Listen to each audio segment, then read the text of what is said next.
Egypt are a controversial issue in Europe, and now there's a fresh battle after the European Commission approved a new strain of GM corn.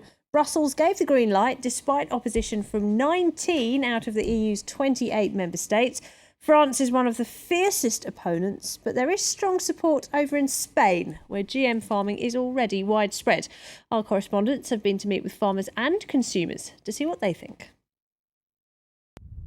Aragona in the Spanish Pyrenees is the European champion of genetically modified maize. Farmer Jesus has 50 hectares of GM corn grown from Monsanto's 810 seeds. He says genetic modification has produced a crop that resists the insect, the corn borer. As its name implies, the corn borer will drill itself away inside the plant. The corn will end up breaking and falling to the ground. And we also have a lot of wind in the area, so all this has a negative impact on our production levels. Jesus says every year that goes by, he notices more and more benefits to GM plants. With my genetically modified crops, I harvest an extra 1,500 to 2,000 kilos per hectare per harvest. Spain is one of the few European countries to allow GM farming. After the Monsanto 810 seed, many farmers are waiting to start planting another GM crop by the US company Pioneer. It will certainly be a good thing if a new variety of genetically modified corn becomes authorized, because if the harmful insects start to build up a resistance to the transgenic corn we've been using for the past 15 years, then we'll be able to switch to another strain. This European Association of Maize Producers says the new GM crop would help it compete with rivals in North and South America. Europe's farmers are currently only allowed to sell GM corn for cattle, but some argue it's also safe for humans. All the corn comes from the fields around here. This factory a few miles away from the GM fields makes food products like popcorn. It has to prove that all its corn is GM-free. That involves rigorous controls at every level of production. It's expensive for us, so it has to be expensive for the consumer.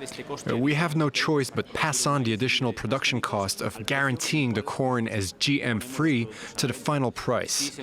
If we were allowed to use GM foods in manufactured foodstuff in Europe, products would be cheaper for consumers. Spain may allow GM corn growing, but not everyone here champions it. Felix is an organic farmer who's unhappy about nearby fields being planted with GM seed. If transgenic corn is growing in this field right here, and keep in mind there's no way of knowing just like that whether it's GM or not, then if I plant my corn here, the risk of contamination will be very high.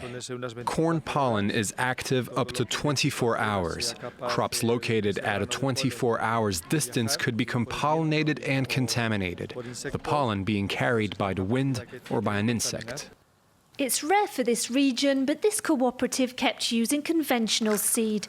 Its members compared their results to neighbouring GM farms over 15 years. They conclude genetic tampering brings no real benefits. We sow our grain very early, and we have introduced a protocol for traditional farming fit for human consumption. We've found that this technique generates more profit for the farmer than GM crops. Now, in this part of the region, farmers are starting to produce less transgenic crops. The government estimates 140,000 hectares in Spain are dedicated to GM crops. Greenpeace says that figure is exaggerated by supporters of US companies lobbying to bring GM foods to European tables. Well, time for a short break. When we come back, Egypt's Army Chief General Fattah al-Sisi keeps people guessing over whether or not he'll aim for the presidency. We'll talk about that with our Cairo correspondent coming up next. Stay with us.